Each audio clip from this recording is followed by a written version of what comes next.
Art and Race Matters, The Career of Robert Colescott is the first comprehensive retrospective of Robert Colescott, one of America's most compelling and provocative artists. Co-curated by Lowery, Stokes and Matthew Weseley, and organized by the Contemporary Art Center in Cincinnati, it has been a meaningful endeavor to bring the exhibition to Portland, where Colescott first established his career.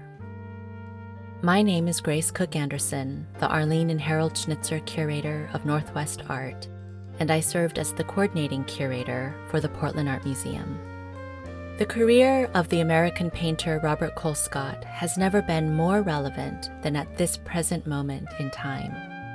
Given the crisis of race relations, image management, and political manipulation in the current American landscape, his perspective on race, life, social mores, historical heritage, and cultural hybridity forthrightly confront the state of global culture today. In 1964, Colescott became the first artist in residence at the American Research Center in Cairo, Egypt. Traveling to Egypt was perhaps the most pivotal turning point in Colescott's life and career.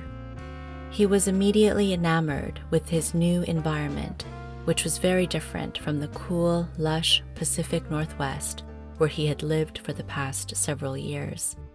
It felt like the change that he had been seeking. Colescott's Egyptian paintings present more abstract representations of the figure in space.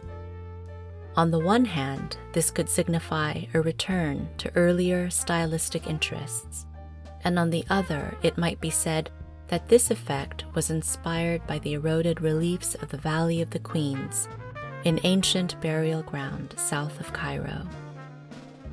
The partly effaced surfaces of these reliefs, with the fragmentary remnants of faces and figures, suggested to Colescott a spirit world of picture of the afterlife, which was, of course, a cornerstone of early Egyptian religion.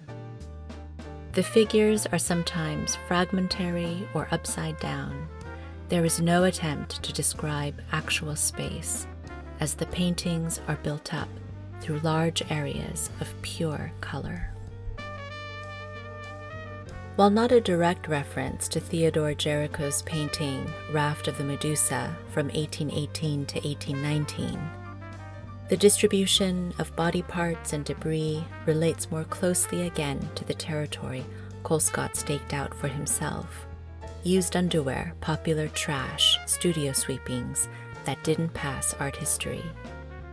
As opposed to the Géricault composition, which is a scene of desperation with little hope of rescue, Colescott's reminds us more of the wreck of the Titanic, particularly portrayed in the 1997 movie directed by James Cameron. We can bring to this image the observation of the critic Vivian Rayner, who noted in 1987 that Colescott knows that the ship of civilization is sinking, but he remains on board. Colescott initially made his mark on the art scene in the 1970s with paintings that transformed well-known masterpieces of art history by blackfacing the main characters. This provocative strategy challenged long-standing taboos about racial stereotyping, while allowing Colescott to achieve his stated purpose to interject blacks into art history. As he transformed familiar images to forge new, unexplored social meanings and implications, Colescott became a pioneer in the reemergence of figuration in the 1970s and in the strategies of appropriation in the 1980s. Despite its unparalleled pedigree, however, Colescott's work continues to be mired in controversy because of his blunt and crude gestural painting style and his transgressive examinations of race and gender.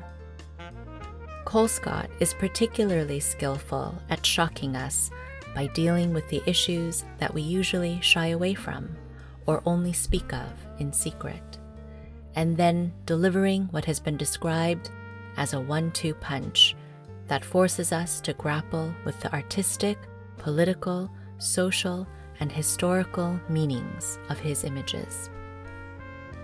Colescott embarked on a series of paintings in the 1980s whose titles played on the platitude, "Those who ignore the past are doomed to repeat it." But the titles provide a slight switch in nuance. Knowledge of the past is the key to the future. In this exhibition, works from this series examine the overlooked role of the African-American Matthew Henson, who actually led the way to the North Pole as part of Admiral Peary's expedition team. In these paintings, Colescott not only captures the kernel of the event, he surrounds it with subtexts, pretexts, posttexts, and narratives within narratives, as how critic Henry Louis Gates Jr. once described the work of writer Ishmael Reed. In the early 2000s, Colescott had to face the effects of Parkinson's syndrome. Despite the physical challenges he faced, Colescott continued to paint as his figurative style evolved into richly modulated compositions that became increasingly abstract. In works such as Sleeping Beauty, form, gesture, fully saturated color, and blank space come together in works that are dreamlike and nightmarish at the same time. It would seem that Colescott allowed his subconscious to roam freely in an unresolved way, which relates morphologically and compositionally to the character of his paintings in the first few years of the 21st century.